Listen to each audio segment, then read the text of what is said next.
Magandang umaga po. Malaya. Tunay nga bang malaya? Lord, maraming salamat sa umagang ito. Lord, manguna ka. Ikaw po ang magturo sa aming kalagitnaan.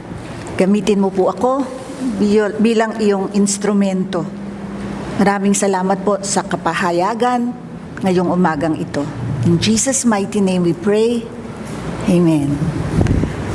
Kumusta po ang buong isang linggo? Wow! Kumusta po ang isang buong linggo natin? Blessed! May 5 blessed. Thank you, Lord. Alam niyo po, lahat tayo, yung buong isang linggo, we are blessed. Amen. At ang topic po natin ngayon, tingnan niyo, ang bigat, hari na, pari pa. Sino po ang pinag-uusapan dito na hari na, pari pa? Tayong lahat. Tayo ay mga hari, tayo ay mga pari. Pwede bang mangyari yon? Alam niyo, sa Biblia may isang character na ganon, si Melchizedek. Diba sabi niya, he is the king of Salem and the highest priest. Sabay po yun. Pero ngayon, sa mundong pinaggagalawan natin, meron pong separation of church and state. Diba? Walang pakialam yung gobyerno sa pamamalakad ng simbahan at yung simbahan walang pakialam sa gobyerno sa pamamalakad nito. Pero sa ating mga mananampalataya, tayo ay parehong hari at pari. Tingnan natin sa 1 Pedro 2:9. Ngunit kayo ay isang lahing pinili, grupo ng maharlikang pari. Sa English po, for you are chosen people, you are a royal priests, a holy nation. Isang bansang nakalaan sa Diyos, bayang pag-aari ng Diyos, upang magpahayag ng mga kahangahangang ginawa niya.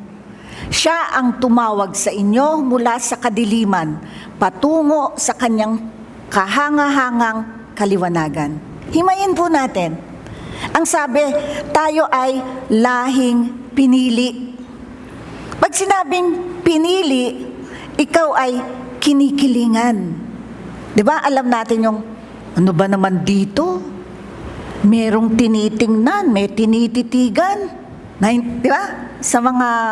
Sa mga grupo, minsan lumalabas yon. Ibig sabihin, may favorite. May tinitingnan, may tinititigan. Tayo po yung tinititigan. Tayo yung kinakampihan. Tayo yung pinapanigan. Tayo ang lahing pinili. Sabi, grupo ng maharlika. Nung una po ang title ko, Maharlika. Kasi di ba pag sinabing Maharlika, siya yung nasa nakakataas na estado. Pero nung tiningnan ko, ang hari pala sa atin, datu. Pag tiningnan yung levels of yung antas sa buhay, sabi ko baka may nag-aaral pa ng sibika, mapahiya. Datu pala ang hari, ang maharlika, warrior. At doon na yung huli, yung alipin. Wag naman sanang sa gigilid. Diba? So, pag sinabing ikaw ay hari, sa ating maharlika, nakikita ko kasi pag hari ka, you are also a warrior. So, tayo ay maharlikang pari. At bakit? Dahil tayo ay nakalaan sa Diyos. Tayo ay pag-aari ng Diyos. Pag ikaw ay nakalaan at pag-aari, ibig sabihin ang Diyos ang may karapatan sa atin at maaring gumamit sa atin. At saan tayo ginagamit? Magpahayag ng kahangahangang ginawa niya. Hindi lang sapat na ikaw ay a holy nation, chosen holy nation, pero meron kang kailangang gawin. Magpahayag ng mga kahangahangang ginawa niya. At nang sa gayon, kung paano tayo'y nakuha sa dilim tungo sa kaliwanagan, tayo rin makakuha ng mga tao from darkness to His glorious light. Yun po yung unang Pedro 2:9. Pero inulit po yan sa pahayag 1:6. Ginawa niya tayong isang lahi ng mga pari na naglilingkod sa kanyang Diyos at Ama. Kay Hesukristo ang kapurihan at kapangyarihan magpakailanman. Sa English po, mas specific, did make us kings and priests to His God and Father. To Him is the glory and the power to the ages of the ages. Amen. So ano po tayo? Pari na, hari pa. No? Bakit kailangang gawin na ang maglingkod? Diba ang nakalagay dyan? Para maglingkod sa Diyos at Ama. Kung minsan po, ang tinitingnan natin pag sinabing maglingkod, naku, trabaho, gawa, nakaw ng oras ko. Pag sinabing maglingkod ka, kahit gusto mong maglamyerda, maglilingkod ka. Pero ang paglilingkod sa Diyos ay sa atin hindi gawa, kundi pribilehyo. Hindi po lahat nakapaglilingkod, hindi po lahat nagiging music ministry, hindi lahat nagiging ushering, hindi lahat nagiging children's ministry, hindi lahat nabibigyan ng pribilehyong magbigay ng salita ng Diyos. Sa daming-daming yan, ilan ang music ministry. Sa daming-daming yan, ilan ang ushering, ilan. So ang gawain po patukoy sa Panginoon ay isang pribilehyo sa lahat ng dakilang pagmamahal niya para sa atin. Kaya kung kayo'y hari't pari, kasama po yun ang paglilingkod sa Diyos. At alam nyo, yung ganitong katayuan, ang pagiging hari at pari, ibinigay niya noong pang unang panahong na-create niya si Adan. Anong sabi niya sa Genesis 1:28? At sila'y pinagpala niya. Sinabi niya, magpakarami kayo at punuin ninyo ang inyong mga anak at punuin ninyo ng inyong mga anak ang buong daigdig. At kayo ang mamamahala nito. Binibigyan ko kayo ng kapangyarihan sa mga isda sa tubig, sa mga ibon sa himpapawid, at sa lahat ng mga hayop na nasa ibabaw ng lupa. Nakita nyo doon, wala tayong kapangyarihan sa kapwa dahil ang Panginoon lang ang may kapangyarihan sa lahat. Pero noon pa man, nasa atin na yung pamamahala. Kaso ang nasunod lang yung punuin ninyo ng inyong mga anak ang mundo. Dami ng tao, no? Pero pinapamahalaanan ba natin ang mga bagay na ipinagkaloob o pinahiram sa atin? O nagpaparami lang tayo ng tao sa mundo? Ngayon, binigay ito at alam na natin ang nangyari nang nagkasala siya na wala. Pero hindi pwedeng maiba ang plano ng Diyos. Ang plano niya, tayo ang mamumuno, tayo ang mamamahala. Kaya dumating si Jesus, namatay sa krus para sa atin, para mabalik sa atin ang pagiging hari at pari. Ngayon, tingnan natin ang responsibilidad ng pari. Ang pari ay tagapamagitan sa Ama at mananampalataya. Sa Bilang 27:21, kay Eleazar niya malalaman sa pamamagitan ng Urim kung ano ang aking kalooban. Kung ano ang sabihin ni Eleazar ay susundin ng buong kapulungan. Sa English po, when direction from the Lord is needed, Joshua will stand before Eleazar the priest who will use the Urim. Noon po, kasi noon ang nakaka-receive lang mensahe sa Panginoon ay yung high priest. Kaya pag meron silang kailangang desisyonan, gerang pupuntahan o pinunong, yung bibigyan ng karapatan maging pinuno, pupunta sila sa high priest para hingin ang direksyon. At ang high priest po, meron niyang breastplate.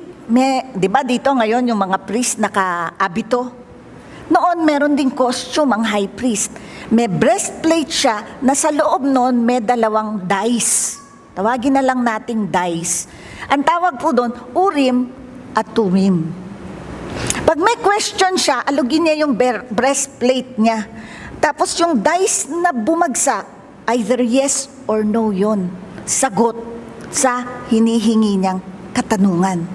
Pero ang pwede lang pong gumamit nun, yung high priest. Pero ngayon, diba tayo, sa church may intercessory ministry, kung ano yung corporate na kailangan ng church, sila ang nananalangin, namamagitan. Pero sa atin, tayo ang tagapamagitan. Nakita nyo po sa mga kamag-anak nyo, sa mga kaibigan nyo, ate, pagdasal mo naman, may interview ako bukas. Ate, pagdasal mo naman yung anak ko may dengue. Kuya, pagdasal mo naman. Sino nilalapitan ng ganyan? Nakakaranas ng ganyan. Diba? Nilalapitan kayo ng mga tao dahil nakikita niya sa inyo ang inyong pagiging pare. Ang malalangan, sabihin pang, sige na kasi malakas ka sa taas. May malakas ba sa taas? Wala. Lahat tayo malakas sa taas. Kaya lang hindi nila alam. Tayo, alam natin. Kaya tayo nakakapamagitan. Ang susunod, ang pari ay nagbibigay ng mensahe mula sa Panginoon. Siya ay tagahatid ng propesiya. Sa Juan 11:49-52. Ngunit ang isa sa kanila, si Caifás, na siyang pinakapunong pari noon ay nagsabing, wala kayong alam, hindi ba ninyo naiisip na mas mabuti sa atin na isang tao lamang ang mamatay alang-alang sa bayan kaysa mapahamak ang buong bansa? Hindi mula sa kanyang sarili ang sinabi nito. Bilang pinakapunong pari ng taon na iyon, ipinahayag niyang dapat mamatay si Kristo alang-alang sa kanilang bansa upang tipunin ang mga nakakalat na mga anak ng Diyos. Ang pagpapropesiya po, isa yan sa mga gift ng Holy Spirit. Ang pagpapropesiya po ay hindi prediction, hindi yun hula, hindi Madam Auring. No? Ay, gusto ko yan para masabi ko yung mananalong loto. Hindi po ganun yun. Ang propesiya po ay pagpapahayag ng salita ng Diyos na bumaba sa inyo. Hindi din po ito pagtuturong kamukha nito. Kasi yung pagtuturo po, pinaghandaan, nag-research, nanalangin. Ang propesiya ho, habang umaawit tayo, may isa dyan na bumubukal sa kanyang espiritu ang nais ng Panginoong ipahatid sa inyo. At ang sinasabi po ng propesiya ay laging magpapalakas sa inyo, magko-comfort sa inyo, may-ari ding magbigay ng babala dahil ganun tayong kamahal ng Diyos. At ito po ay isang gawain ng pare. Kaya kung minsan makikita nyo dito, may nagpopropesiya sa English service, may nagpopropesiya dahil tayo ay pare. At ang pangatlo, dahil po tayo'y namamagitan, dahil tayo'y nagpopropesiya, ang pangatlo pong gawain ay tayo ang naglalapit sa tao sa Panginoon. Tingnan po natin, paglinggo, ito ang pinaka-perfect example na makikita natin ang gawain ng pare. Dahil may nananalangin, may nagbibigay papuri, at may nagpapahayag na gawain ng pare. Manalangin, sambahin at purihin, magpahayag ng salita ng Diyos. Lahat po yan in action paglinggo. May nananalangin, may sumasamba, at may nagpapahayag. Pero hanggang doon lang po ba natatapos ang gawain ng pare? Dito, kamukha dito, may ilan tayo? A handful. Pero pag lumabas tayo after the service, ang nasyaran nyo ng salitang narinig nyo ay parang kasama na din natin dito ng araw ng linggo. Kaya po importante na nagte-take notes kayo. Yung iba nakikita ko, pinipicturean nila yung mensahe. Kasi hindi po naman ito pwera kung photographic ang memory nyo, na kahit umuwi kayo, kaya nyong ibahagi. Kasi hindi ba ano ang sabi sa atin? Tayo ay anak, tinawag para ano? Ibahagi ang salita ng Diyos. Hindi po sapat na maupo. Ay, pari ako. Ako'y nanalangin, ako'y sumamba. Ang pangatlo po, ipahayag nyo ang inyong narinig. Kung minsan kasi mabigat na salita ang magpahayag, palitan po natin. I-share nyo po. Ikwento nyo po yung narinig nyo dito. Yun ang pahayag. Ikwento.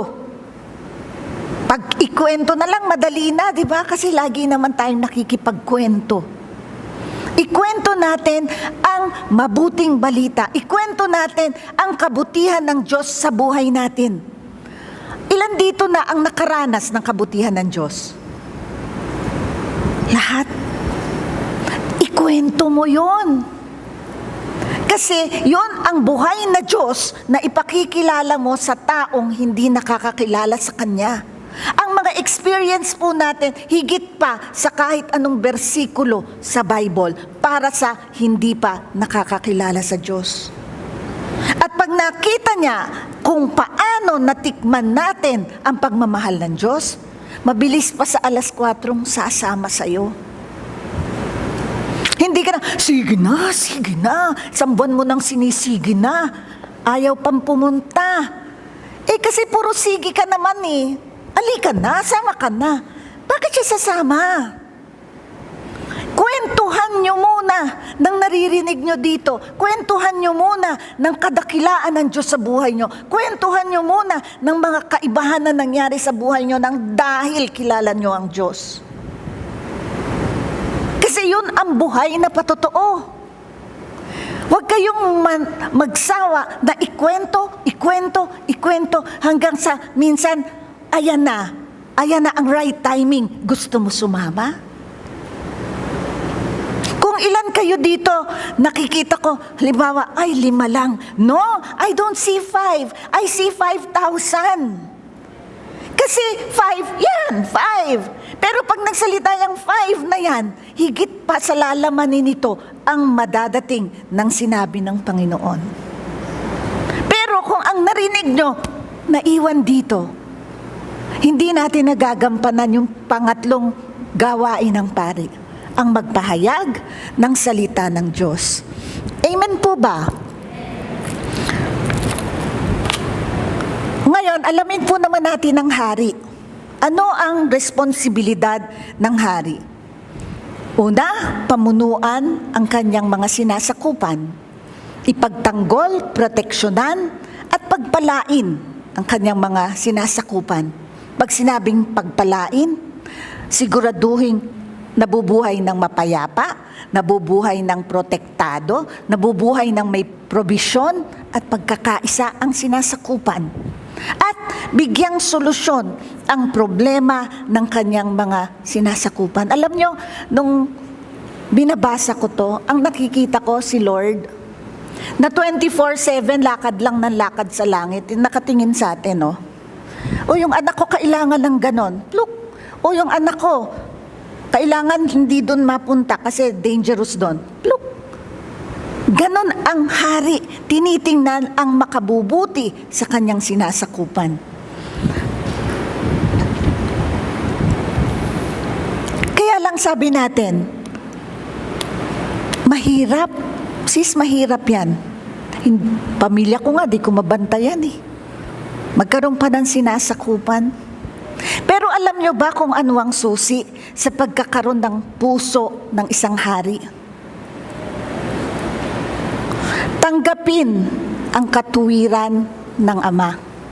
Ito lagi kong tinatanong. Sige nga, isa pang exercise. Sino dito ang matuwid, taas ang kamay? Paspasan lang yan, ha?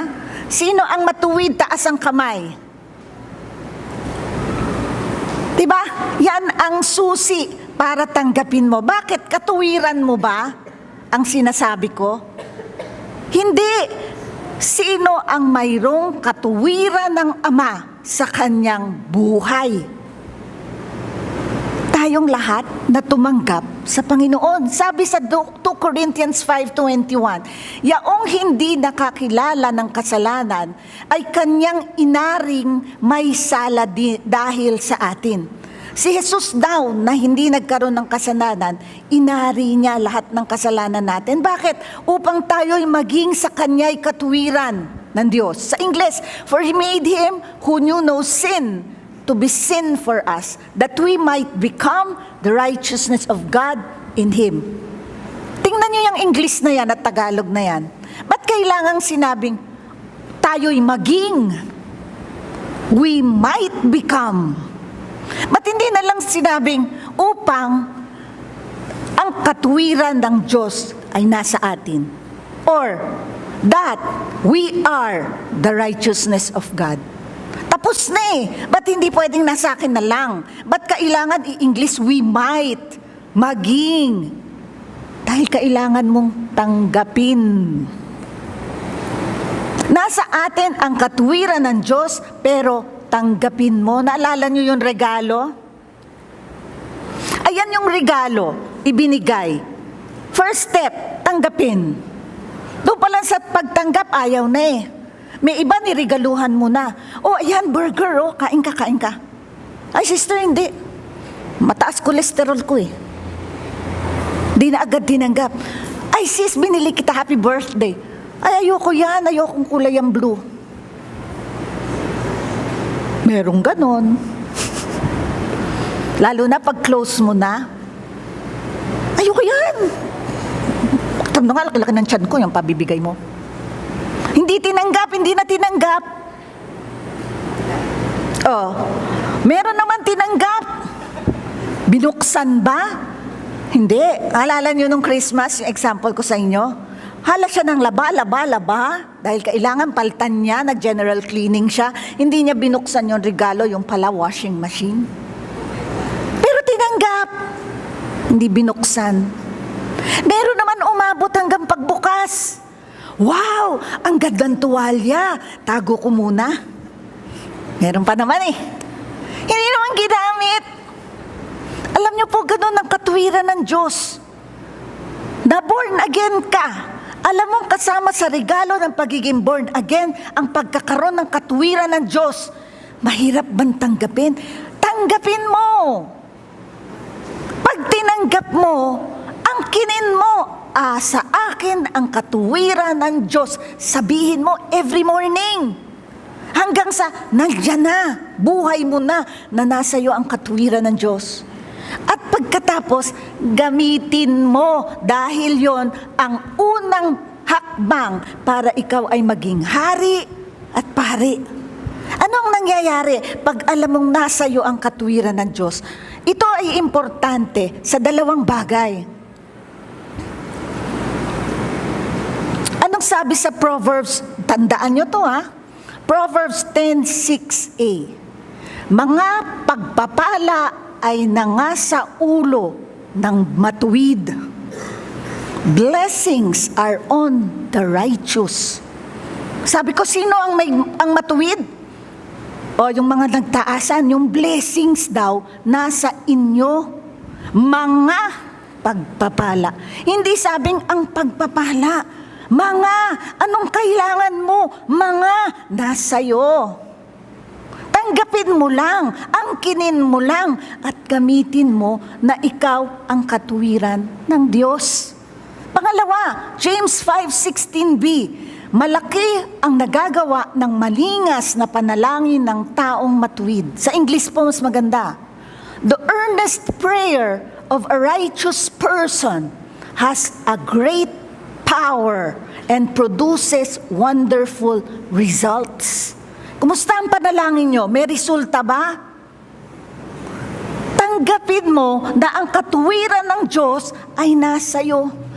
And your prayers will produce results. Sino ba ang gusto ng panalangin na ng panalangin pero walang nangyayari?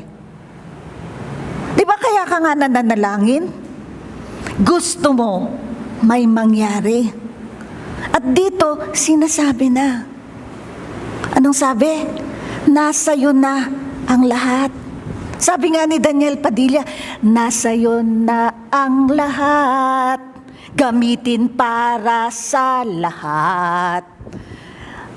Ikaw ay matuwid, nasa iyo ang katwiran, nasa iyo na lahat ang pagpapala. Huwag mong iwanan dito, pabungahin. Huwag kayong matulog. Ha? Dahil alam mong matuwid ka, eto na, ang katangian ng haring ito, nasa iyo. 1, nakakatiyak ka at nananalig ka. 1 John 5:14. At ito ang nasa ating pagkakatiwala sa Kanya, na kung tayo'y humingi ng anumang bagay na ayon sa Kanyang kalooban, ay dinidinig tayo niya. Now this is the confidence that we have in Him, that if we ask anything according to His will, He hears us. Diba kadugtong yun ng the prayer of a righteous man availeth much? May magko-confirm ng word ni Lord. At ito yung isang yun. Dahil alam mo na nasa iyo ang pag-asa. Si Jesus ang pag-asa, di ba? Nasa iyo si Jesus. Lahat ng hingin mo na ayon sa kalooban niya, ibibigay sa iyo. Anong kalooban niya? Na walang may sakit. Anong kalooban niya? Na walang salat. Anong kalooban niya? Na walang sira-sirang relasyon. Anong kalooban niya? Na lahat ng bagay ay ma-restore. Kaya kung ang panalangin mo ayon doon, hindi kaya niya didinggin? But first, receive that you are the righteousness of God. Lagi pong tinatanong dyan, dito, nung unang-unang beses tinanong yan, walang makataas ng kamay. Pero ngayon, dumadami. Ngayon, halos lahat. Yun po ang susi. To know that you are the righteousness of God because of what Jesus has done. Alam niyo po,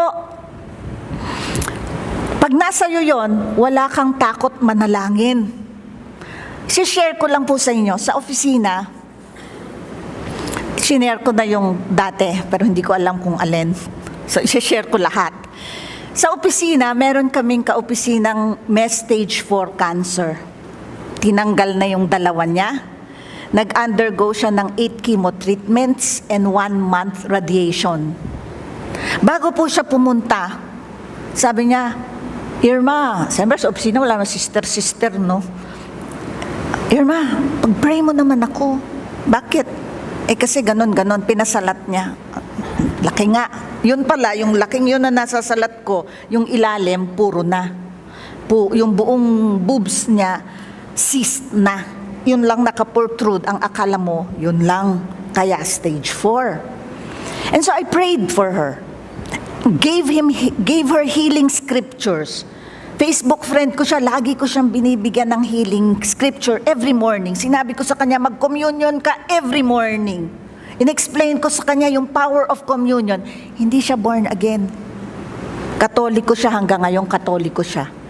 Pero alam na niya kung saan manggagaling ang kagalingan. Alam nyo, after, hindi pa siya tapos ng chemo, nung tiningnan siya, sabi, wala na, glory to God. But she has to undergo the process. Pero alam ko, it's a done deal. Sumunod, alam nila, naganap yun. Nung December naman, sa dami ng trabaho, ang trabaho pong messengeriyal, mahirap yan eh. Kasi abutin kayo ng ulan, extreme heat, pasok sa aircon, balik, ganyan, travel, sa traffic, naubos na yung lahat ng lakas mo. Hindi naman siya matanda, mukha lang siyang matanda. Bigla siyang nawalan ng malay nung nandun siya sa solar plant namin sa Tarlac. Kung saan, dinala niya yung ambulansya na dinodonate namin. Yan, naglokohan nga kami. Siya pala unang isasakay dun sa ambulansyang dinonate. Pero hindi siya dun sinakay, sa mas luma siya isinakay. Bumagsak siya, nawalan siya ng malay, hindi niya alam anong pangalan niya, hindi niya alam pero yung manok niya, hindi niya nakalimutan. Nagsasabong, himas-himas yun ng manok eh. Talaga, nakalimutan niya lahat, pero yung manok niya, yung vitamins ng manok ko, nakalimutan niya lahat. Pinadala siya sa hospital, MRI, lahat. May 3 siya ditong may puputok na lang, tigok na. Ang tawag sa kanya, walking time bomb. Palakad ako malapit doon sa HR, nandun siya. Yerms, sabing ganon. Ano din yon? Born again. Alika nga pag-pray mo. Bakit ikaw hindi ka makapray? Born again siya eh. Kristiyano siya. Kristiyano ka. Bakit kailangan kang tumawag ng magpe-pray? Yun ang iisipin nyo lagi. Pag may ganyan sa harap nyo, may sakit ang anak nyo, hindi mo na naintindihan ang nasa paligid nyo, tatawag ka pa ba sa wog? Pastora, kailangan ko ng prayer. No! You pray! You put your hands on top of the thing that needs prayer because the power of the Lord is in you. The same power works in all of us. It's just a matter of believing that that power is in you for the good of the other. Di naman, Lord, i-pray ko yung sarili ko.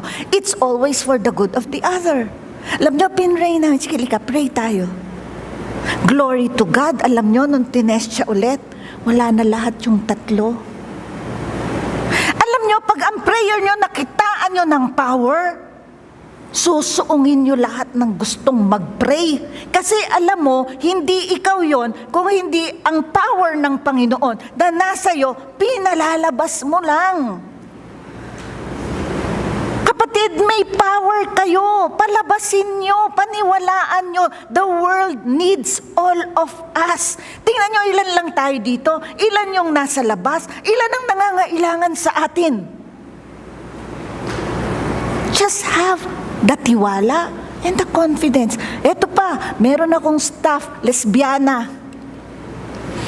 7 years na siyang relasyon, syempre, babae. Alam niyo, pinag-pray ko siya kasi napakabait niya except for that.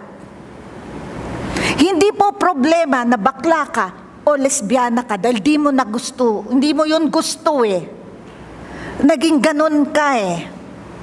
Di mo hinana pagising mo, ganun ka. Parang ganun ata yun. Pero, ang sinabi ng word, bawal ang babae sa babae, lalaki sa lalaki. Alam mo, pinag-pray ko siya. Lord, napakabait po nung taong yon. Naniniwala siya kay Lord. Pero yung puso kasi, pag umibig ka, ako pag-ibig. Kahit mali gagawin mo, kasi pag-ibig. No? Talaga, Lord, magising na lang yung dalawang yan, ayaw na nila sa isa't isa. Pray ko. Noong December, wala na sila. Tapos, sinasabi niya talaga, huwag na kayo magpa-pray dyan kay Ma'am Irma. Pinag-pray niya ako, wala na akong girlfriend. Sabi niya gano'n. Thank you, Lord. Hindi ako nahihiyang sinabi, oo, pinag-pray kita. Sabi ko, oo, pinag-pray kita. Sabi ko ganyan. Tapos, tingnan mo nung tayo nagpe-pray sabay, ang bilis ng dating. Nagkakontrahan tayo, ako ang nagwagi. Dulce. Ba? Kasi mali yun. Sabi, hindi ko pa alam na nag-break. Lumapit siya sa akin, ma'am, kung nagkaanak kayo ng lesbiana o bakla, tatanggapin niyo ba? Kasi akala niya siguro, oo. Di naman niya gusto eh. Baka may jeans ako, malay ko. Tatanggapin ko siya. Ang hindi ko matatanggap, uwian niya ako ng babae kung siya'y lesbiana o ng lalaki kung siya'y bakla. Kasi galit si Lord doon. Ikaw, mahal kita. Pero hindi ko gusto na may girlfriend kang ka-live-in mo. Ma'am naman, sabi niya ganyan. Oo, sabi ko, kaya habang tayo'y magkasama, single blessedness ka. Ha? Nagagaganyan siya. Gusto ko magka-girlfriend. Gusto ko. Bale, 3 taon na lang, ma'am. Sabi niya gano'n. Kasi hanggang 3 taon lang daw siya. Oo. Kasi sa loob ng 3 taon, mako-convert ka. Alam niyo, pag mahal niyo isang tao, gusto mo makita mo siya sa langit. And what you cannot do, the Lord will do. Because you have faith in the Lord. Another, puro example na lang po. Ang accounting department namin talaga namang salat sa sweldo. Alam nyo yan, kung nagtatrabaho kayo, basta accounting, hindi ko alam ba't ang tingin nila sa amin 5-5. Hindi naman nila kayang gawin ang ginagawa namin.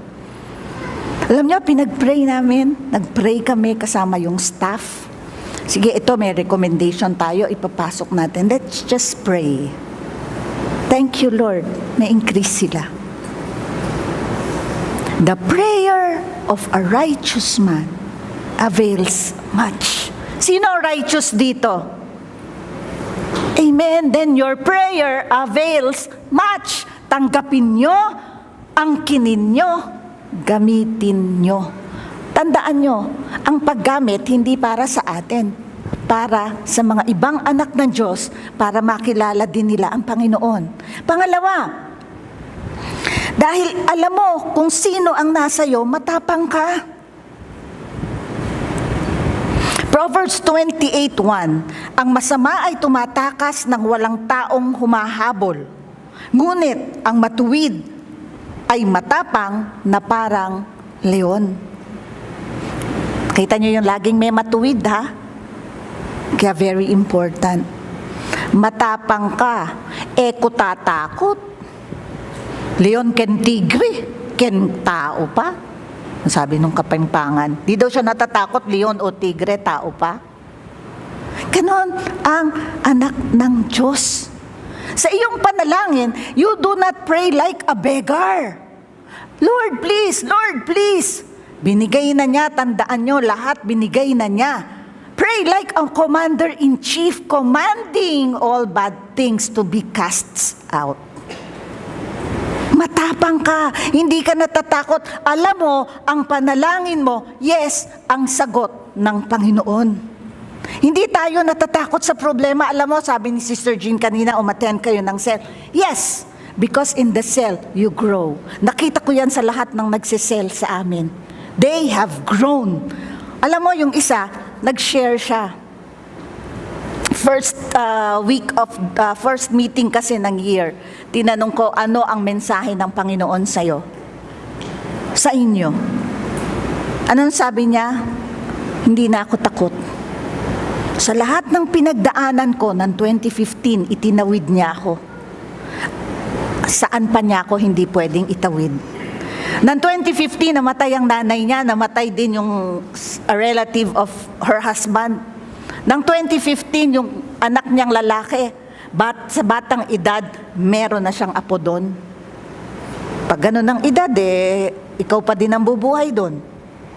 Noong 2015, dinisrespect ang asawa niya. Buti, walang nangyari. Sinuntok ng kabataan. And all throughout, she just held on to the Lord. At alam nyo, sa bawat insidenteng yon, nakapag-minister pa siya. Nang umuwi siya, nang namatay ang nanay niya, nilid niya yung mga kamag-anak niya to receive the Lord. Doon sa nagwalang ya sa asawa niya, nung nagkaharap-harap sila, peace ang binigay nila. Kanon din doon sa anak niyang batang nag-asawa. Where will all those things come from? From this flesh? Wala. Suntukan kung suntukan, ngipin sa ngipin, mata sa mata. But because your spirit is filled with the Lord, you do as the Lord will do. Kung nandito siya. At yun po ang katangian ng pare. Matapang. Sabi mo sa problema, hoy, maliit ka lang. Malaki ang Diyos ko. Itatawid niya ako. Saan galing ang katapangan? 2 Corinthians 3:12. Yaman ngang mayroong gayong pag-asa at ang pag-asa ay si Hesukristo, ay ginagamit namin ang buong katapangan ng pananalita. Sabi sa Efeso 3:12, because of Christ and our faith in Him, we can now come boldly and confidently into the presence of God. Saan po nanggagaling ang katapangan? Kay Hesukristo na nasa atin. At sa pananampalataya natin kay Hesukristo na gagawa sa atin. Remember, hindi tayo ang gumagawa. Katawan lang ang kailangan ni Hesukristo para kumilos. Let us just be willing vessels. Alam nyo, sabi doon, katapangan sa pananalita. Speak over your problem. Binigyan kayo ng authority magsalita. Alam nyo, huwag nyo lang isipin. Iniisip mo. Kasi yung isip, kailangan lagyan ng salita. Isip mo, mawawala din tong sakit. Kaiisip mo ng ganon, lalong sumasakit. Mawawala din tong. Salitaan mo sa pangalan ni Jesus, sakit ka, umalis ka. Dahil napako ka na sa krus. Uwi ka ng gabi, I'm covered with the most precious blood of Christ. Salitain mo sa pangalan ni Jesus, I am covered by His precious blood. And His angels encamp around me and protect me. Salitain mo because you are given the authority to speak. Ang sinasabi ng Bible, magsalita, hindi niya sinabing mag-isip. Kung minsan po kailangan literally natin para alam natin kung ano ang dapat nating gawin. Magsalita. Alam nyo, sabi pa nung ibang mga kasama ko, sabi ni Lord sa kanila, anak, kasama mo ako, mag-focus ka sa akin. Hindi sa sarili mo, mag-focus ka sa akin, sa kapangyarihan ko, dahil yan ang nasa iyo. Sineshare ko po sa inyo ang sinabi ng mga kasama ko sa cell. At marami pa. Ngayon isipin nyo, kung hindi pa may nagtanong sa inyo, isipin nyo, ano ang word sa inyo ni Lord nung January 1? Anong tinanim niya sa puso nyo? Gamitin nyo. At dahil dito, ang pangatlo, at ito ang susi ng lahat ng katangian. Sa Panginoon lang umaasa. Sabi sa 2 Chronicles 20:12, ikaw po ang Diyos namin, parusahan ninyo sila. Hindi namin kayang labanan ang ganito karaming hukbo. Hindi po namin alam ang aming gagawin. Sa inyo lang kami umaasa. Na kay nino ang pag-asa nyo? Huwag sa Bombay. Ang pag-asa na kay Lord. Siya lang ang pag-asa. Jesus, the hope of glory, is in you. Hope, pag-asa. At ito po ang key sa lahat ng kapangyarihan o katangian ng isang hari. Dependent ka sa Panginoon mo, hindi sa sarili mo. Dahil alam mo, ang laban ay sa Panginoon. Sinisiraan ka, huwag mong siraan pabalik. Wala kang napapala nun. Imbes ba sabihin yan ba ang Kristiyano? Pag tayo ginagawa ng masama, tama lang. Pag ikaw din ang gumawa ng masama, mali ka. Kasi ang isip nila, Kristiyano ka. Pag gumawa ka ng masama, matatawag mo ba sila dito? Hindi. Pareho lang pala kami So sasama pa ako dyan. Pag ginawan ka ng masama, manalangin ka. Kasi ang laban sa Panginoon, umasa ka sa Kanya. Sa lahat ng pangangailangan mo, umasa ka sa Kanya. Kasi ang sabi niya, anong pangalan niya?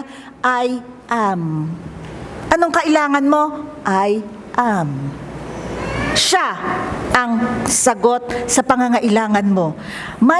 Pangapat, may karunungang makapagdesisyon ng tama. Psalm 37:30, ang bibig, eto na naman, ng matuwid ay nangungusap ng karunungan at ang kanyang dila ay nagsasalita ng kahatulan. Matuwid na naman po, diba? Ang bibig ng matuwid nangungusap ng karunungan. Kaya hindi nyo napansin, para kayong mga Kuya Cesar at Chadeli. Yung mga bata, di nila kilala yon. Nung panahon ko, nadidinig ko yan sa radyo. Hindi ko naman sila pinakikinggan, pero si Chadeli at Kuya Cesar, yan lagi ang meron siyang programa na lahat ng may himutok, kumbaga ngayon, Dr. Love siguro yun, ano? May himutok, humihingi ng advice sa kanila. Ang mga Kristiyano, ganyan. Huy, ano ba naman ako? Ano ba dapat gawin? Bakit kaya kayo lalapitan? Dahil nakikita nila tama ang desisyon ninyo. At mabibigyan mo sila ng makadiyos na desisyon. Dahil alam nila, pag lumapit ka na humihingi ng advice, hindi ka pabara-bara, ay, ganito gawin mo. Hiwalayan mo yan. Ganun pala eh. Ay, ganito gawin mo, tumaya ka sa loto. Alam nila, pag lumapit ka, mananalangin yun. Pag lumapit sila, mananalangin ka, seeking God's counsel, para may mai-advise ka. At yun ang matuwid, nangungusap ng karunungan, nagsasalita ng kahatulan. Kasi, di ba, minsan mafe-feel nyo yan? Lumalabas eh. Basta lang lalabas kung anong sasabihin nyo dun sa taong nangangailangan. Kung minsan, word of comfort. Kung minsan, yung pagsasabi ng babala, wag mo gawin, wag mo gawin. Pagprayan mo. Katangian ng hari. Panglima, may paninindigan. Daniel 11:32. Aakitin niya sa pamamagitan ng panlilinlang ang mga Hudyong tumatalikod sa kasunduan. Ngunit maninindigan ang mga nananatiling tapat sa kanilang Diyos. Alam nyo, sa Galatians 2:11-13, dito yung kinonfront ni Paul si Peter. Kasi, di ba, parang outreach yun, no? O Peter, dito ka pumunta. O James, dito ka pumunta. May ganon. Si Peter, napunta siya ngayon sa Antioch. Ano yun? Lugar ng mga Hudyo, ng mga Hentil. Nakikain siya doon. Nakiisa siya sa mga Hentil. Nang dumating ngayon, yung mga Hudyong kasamahan nila, si Santiago at yung iba, bigla na lang siyang gumanon sa mga Hentil. Na nagalit ngayon si Paul. Ba't ka ganyan? Dumating lang sila. Nandun ka na naman sa gawa na kailangan magpatuli kami. Nung wala sila, kasama ka namin sa paniniwala. Kailangan may paninindigan ka pag ikaw ang hari. Pag may kasama kang iglesia, kaya mo bang sabihin, hindi, mali ka. Si Kristo, ano yan? Diyos Ama yan. Hindi yan mensahero. Pagkaharap mo ba si Kibuloy, yung kasamahan niya, hindi naman anak ng Diyos si Kibuloy, si Hesus Kristo. Kailangan, saan ka man nandun, panindigan mo ang Kristong nasayo. Tayo, freed na tayo. Kahit ano pwedeng kainin. Ba't mo kinakain yan? Dinuguan yan. Ay. Si Pablo, sabi niya, when in Rome, do as the Romans. Meron tayong wisdom, malaman, ano ang paninindigan mo para kay Kristo. At yun ang tunay na hari. At panghuli, nag-uutos ng pagpapala sa gitna ng anumang kahirapan. Sabi ko kanina, hindi tayo nasisindak sa problema. Dahil ang malaking Diyos nasa atin. Sis, hindi ba pwedeng hari ay pari na lang? Parang mas madali yung pari. Mahirap yung hari. Pare, kakanta ko, mananalangin ako, ikukwento ko. Alam nyo, ang pagiging pari at hari, kailangan magkasama. Hindi pwedeng pari ka lang, servant ka lang, pero hindi ka nagro-rule. Kasi ang priest serves, ang king rules. Ang pari at hari, they serve the people at the same time ruling them para gawin ang tama. At kailan to gagawin? Ang pagiging pari at hari para sa ngayon, sa mundong ginagalawan natin. Ang pagiging pari at hari ay para sa ngayon, sa mundong ginagalawan natin. Bakit? Alam nyo, meron akong support dyan. Sabi sa awit 1:15-16, si Yahweh ang may-ari ng buong sangkalangitan, samantalang ang daigdig sa taon niya binigay. Dominion mo ito.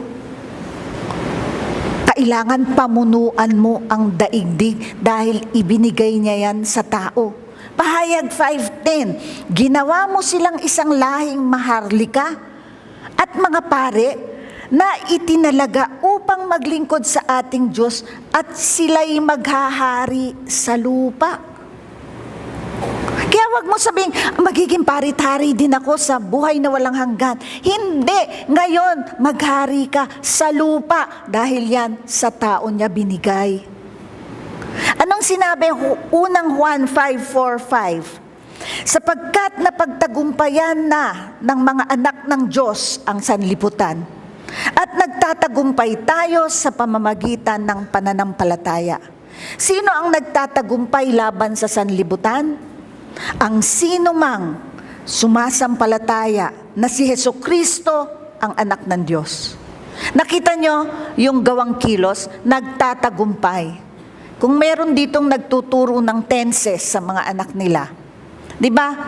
Nagtagumpay, past tense. Nagtatagumpay, present tense. Magtatagumpay, future tense. Pero itong nagtatagumpay, merong present, progressive tense.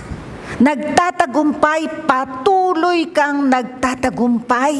Hindi yung bukas, hindi ka na matagumpay. Yan yung sinasabi dyan. At nagtatagumpay tayo sa pamamagitan ng pananampalataya. Kapatid, matagumpay ka. You are not just a conqueror. You are already victorious. Pinagtagumpayan mo na ang sakit, pinagtagumpayan mo na ang kawalan, pinagtagumpayan mo na ang kahit anong darating pa lang. Alam mo sa mundo, ang sabi ng doktor, ay, you have the big C. Meron ka daw cancer. You have the big C. Alam mo, wag naman ang sagot doon. I have the biggest C in me. I have Christ. And no problem in this earth can ever put me down. Because the biggest C resides in me. Diba? Anong sabi? Greater is He who is in me than he who is in the world. Ano yung kanta natin? My God is greater, my God is stronger, God, you are higher than any other, my God is healer, awesome in power, my God, my God. Brother Efren, pwede na? Seriously, sabi natin, my God is in me. So, kung i-recycle mo yung kanta, I am greater, I am stronger, I am higher, I am healer, I am awesome in power because of the God, the triune God that resides in me.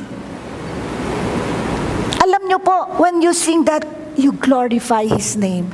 And what better to glorify His name than to accept that that same thing resides in you so that He can use you. Laging yung end point Tinatanggap natin yon hindi dahil para sabing ako'y magaling. Kung hindi dahil, Lord, salamat na sa akin to, magagamit mo ako. Dahil anong sabi sa Efeso 2:10? Sapagkat tayo'y nilalang ng Diyos, nilikha sa pamamagitan ni Kristo Jesus, upang iukol natin ang ating buhay, pinili ng Diyos para sa atin noong una paman. Knowing that you are king, knowing that you are priests, know that you are responsible to do good and bring people to Him. Next week, itutuloy po natin. Alam nyo na, hari at pari kayo. At bilang hari, may kapangyarihan kayo. Aalamin natin ano yung mga kapangyarihan yon. Tandaan nyo, nasa iyo ang kapangyarihan ng Ama.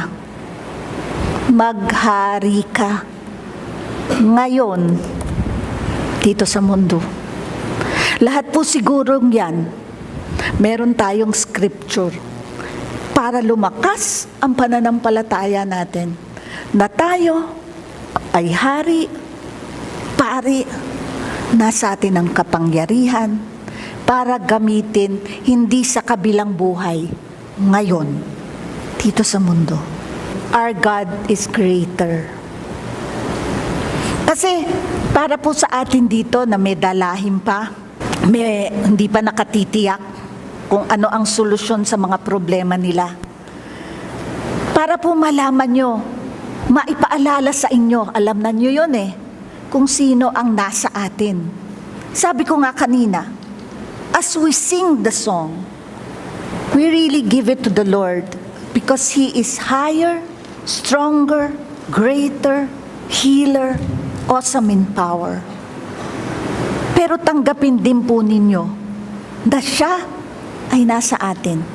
At yung katangian na yon, nasa atin para magamit natin sa ibang tao. Tayo po tayo. Father God, maraming salamat sa araw na ito. Maraming salamat, Lord, sa word of encouragement mo at pagpaalala. Panginoon, maraming salamat na binigay mo sa amin ang kapangyarihan. Ginawa mo kaming mga hari at pari, hindi dahil sa magaling kami, kundi dahil sa nasa amin si Hesukristo na nagbigay nito sa amin.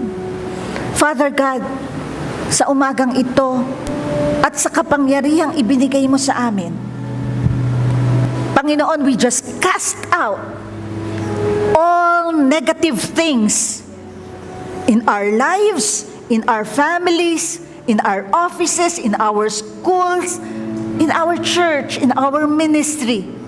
Panginoon, sa pangalan ni Jesus, lahat ng nagdudulot para hindi ako maging successful, lumayas ka.